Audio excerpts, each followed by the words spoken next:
Couples that divorced over small issues, what went wrong? I went to a wedding last year where the bride specifically told the groom not to smash cake in her face. She said it wasn't funny, and she really wanted to enjoy the moment without being sticky or embarrassed. Everyone heard her say it, multiple times, and yet, when the moment came, he grabbed a handful of cake and just smashed it into her face. Hard, like not even playful, just full on. Smashed it. There was this weird silence after people tried to laugh it off, but it felt tense. The bride froze for a second, then calmly wiped her face, turned to her maid of honor, and said, "Can you help me clean up?"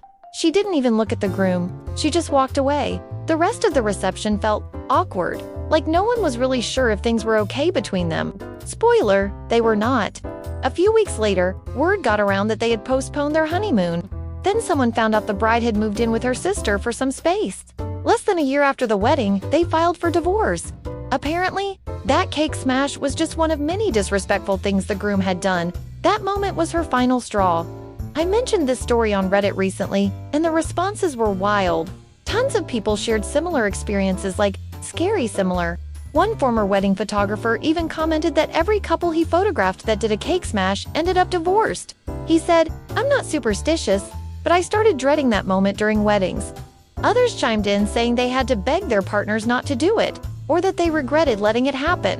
One person said their spouse pushed cake so hard into their face, they chipped a tooth, and it wasn't even funny, it just ruined the mood for the rest of the night.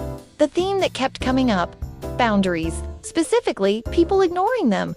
It might sound small, but when someone sets a boundary on their wedding day and you trample over it in public, in front of everyone, that says a lot. It's not just about cake, it's about respect. So yeah, the bride in my story ended her marriage over cake. But really, it was about what the cake symbolized: not being heard, not being valued. So now I always tell people, talk about this stuff before the wedding. If your partner jokes about getting you good with cake when you've said you don't want it, red flag. Huge red flag. You're not being uptight. You're setting a boundary. And if they can't respect that at the altar, what's going to happen later?